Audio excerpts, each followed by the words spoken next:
બાપુની જય, ઠાકોર સમાજની આજે અસાગડી ગામની પવિત્ર ભૂમિ અને સંત પોપટજીએ કીધું શું આપણે જગ્યા આશ્રમ કોનો આશ્રમ છે ઉત્તર નાને આ તો વિદ્યાલય છે પણ કીધું કે બાપુની એક મોટી છે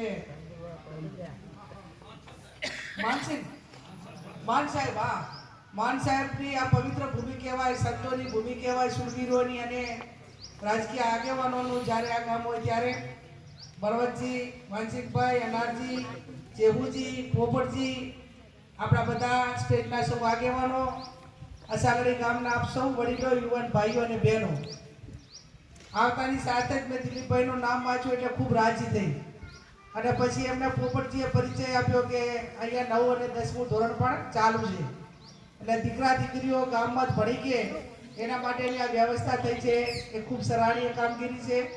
સદારામ બાપુ ટોટાણા અને અસાગડી એટલે ભેગું કહેવાય અને આ ભૂમિ ઉપર ને આ નજીકમાં આટલા પાડોશમાં આપણા મોટા સંત એ આપણા સદારામ બાપુ કે જેણે આ સમાજને રાહ ચીંધ્યો. અનેક જે પતિઓમાંથી એમની શક્તિ પ્રમાણે એમની ઉંમર જેટલી હતી અંતિમ સુધી સદારામ બાપુએ સમાજમાં સુધારા આવે એના માટે કરીને એમને કામ કર્યું.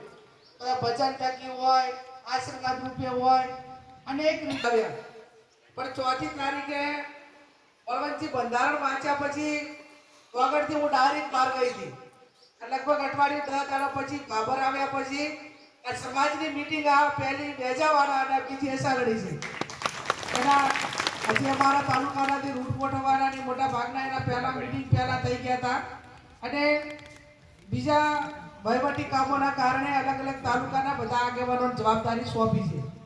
સૌથી મોટો આનંદ તો મને એ બાબતનો છે કે આજે અસાગડીથી અમે સીધા ત્યાં પાટણ સદારામ બાપુના ધામ માટે જગ્યા જોવા માટે જવાના હતા.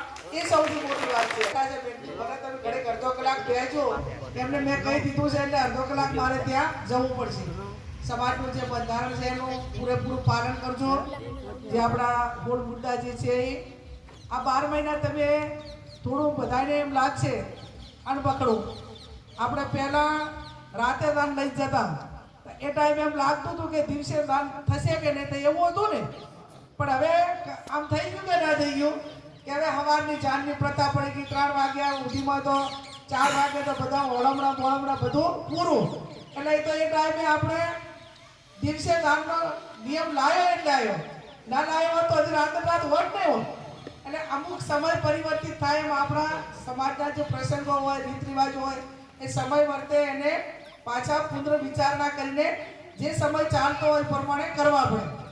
એ એક વખત એવો સમય હતો કે 2 દાડા જાન રહેતી, કેમ કે એક જ સિઝન હોતી ચોમાસું, બાકી પછી 8 મહિના તો કઈ આપણે એવું બીજું કોઈ કામ હોતું નહીં.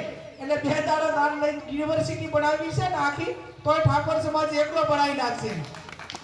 અને સૌથી આ 4મી તારીખ પછી જેવુંજી પહેલા એવું હતું કે જે બુદ્ધિજીવી સમાજ હોય